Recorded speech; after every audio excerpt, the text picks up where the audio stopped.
ইতিবাচক ব্যাপার যে মামলার হিয়ারিং শেষ হলো এবং কপিল সিবাল সময় নিয়েছিলেন, তা তিনি নতুন এমন কিছু বলার সুযোগ পেলেন না বা বলার কিছু ছিলও না। তারপর আমাদের শুনে হিয়ারিং শেষ করে দিলেন। এখন অপেক্ষা করতে হবে জাজমেন্টের জন্য। এখন জাজমেন্ট কখন দেবেন এটা বিচারপতিদের নিজস্ব ব্যাপার, এ নিয়ে আমাদের কোনো বলার কিছু নেই। আমার স্টেটে দিয়ে আমি পাবো, সেখানে ছত্তিশগড় কী পাবে তা নিয়ে আমার মাথা ব্যথা কি। আসলে ওর লক্ষ্য ছিল যে অন্যান্য স্টেটের সঙ্গে গুলিয়ে দিলে পরে তাদের সকলকে পার্টি করো, এই প্রত্যেকটা স্টেটকে পার্টি করলে ডিএ মামলা শুনানি হতে হতে আমার মৃত্যু হয়ে যেত। সেটা জজেরা গ্রাহ্য করেননি, বলেছেন না মামলা আমরা শেষ করে দেবো। শেষ হয়ে গেল। অন্ততপক্ষে এই মামলার তারিখের পর তারিখ নিয়ে মানুষ যে ক্লান্ত ছিলেন সেটা বন্ধ হলো। এটা তো পুজোর আগেও পাওয়া যাবে না, দেওয়ালি আগেও পাওয়া যাবে না, কারণ 3 সপ্তাহ আরও সময় লাগবে রিটেন নোটস দেওয়ার জন্যে। তারপর বিচারপতিরা বসবেন, কোর্ট ছুটি হয়ে যাবে। এটা দেখা যাক কবে হয়। এবছরে পেলেই খুশি হব আমি। দীর্ঘ লড়াই, যেটা স্যাট থেকে শুরু হয়েছিল সেটা হাইকোর্ট, আবার স্যাটে ঘুরে যাওয়া, আবার হাইকোর্টে আসা এবং সুপ্রিম কোর্টে আসা। সুপ্রিম কোর্টে বিগত 3 বছর ধরে মামলা চলছিল। সংগ্রামী যৌথ মঞ্চ প্রথম থেকে মামলার পার্টি ছিল না। আমাদের জন্মটাই হয়েছে মানে হাইকোর্টের ডিভিশন বেঞ্চের রায়ের পরে। আমরা অনেক পরে, বিগত প্রায় 6 মাস আগে আমরা যোগদান করেছি এবং আমাদের লক্ষ্যটাই ছিল যে এই মামলাটাকে দ্রুত শেষ করার মানে প্রচেষ্টা করানো, এবং যারা এক্সিস্টিং মামলাকারী ছিলেন আর কি আমাদের কর্মচারী পক্ষের থেকে তাদের হাতটাকে শক্ত করা। আমরা সেই অনুযায়ী আমাদের মানে বিখ্যাত আইনজীবীদেরকে আমরা নামিয়েছি, তাদেরকে রিক্রুট করেছি, তাদেরকে সওয়াল করিয়েছি এবং অবশেষে আজকে খুশি যে সমস্ত প্রক্রিয়াটা শেষ হলো।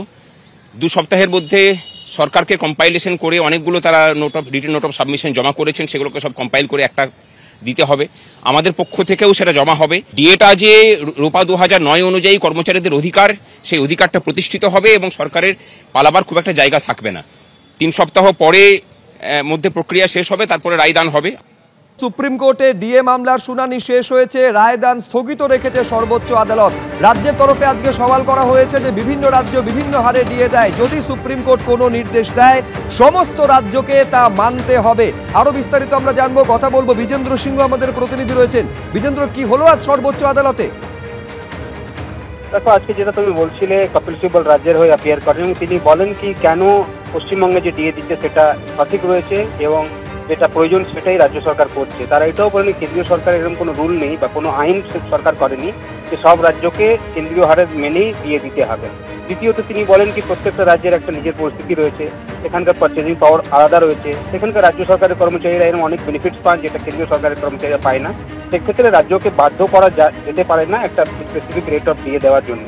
আপত্তি করা হয় বিকাশ রঞ্জন ভট্টাচার্যের তরফ থেকে। তিনি বলেন কি রাজ্য সরকার নিজের নিয়মই মানছে না। 2010 সালে যে নিয়ম ছিল সেটাকে রাজ্য সরকার মানছে না এবং তাই ট্রাইব্যুনাল এবং হাইকোর্ট তাদের পক্ষে রায় দিয়েছে এবং যেই হারে দিয়ে তারা চাইছেন সেটা অন্য রাজ্যের সঙ্গে তুলনা করে তারা চাইছেন না বা সেন্ট্রাল হারে ডিএর সঙ্গে তুলনা করে চাইছেন না। তিনি রাজ্য সরকারের আইন যেটা রয়েছে সেটাকে মেনেই তারা চাইছেন কি তাদেরকে ডিএ দেওয়া হোক। দুপক্ষেরই বক্তব্য শোনা হয়েছে। বাকিদেরকেও আজকে সুপ্রিম কোর্ট নির্দেশ দিয়েছে কি যদি কোনো সাবমিশন দিতে হয় তারা 2 সপ্তাহের মধ্যে সাবমিশন দিতে পারেন। যাদের কিছু কাউন্টার দিতে হয় সেক্ষেত্রে তারা আগে নেক্সট 1 সপ্তাহের মধ্যে দিতে পারেন, অর্থাৎ আগামী 3 সপ্তাহের মধ্যে যারা আইনজীবীরা রয়েছেন তারা লিখিত বক্তব্য জমা দিতে পারে, তারপর সুপ্রিম কোর্ট রায় দেবে। আইনজীবীরা বলছেন যে এখন তারিখ পে তারিখ যেটা পড়ছিল সেটা কমপ্লিট হলো, হিয়ারিং কমপ্লিট হয়েছে এবং আশা করা হচ্ছে কি এই বছরই এখন চূড়ান্ত রায় সুপ্রিম কোর্ট দেবে।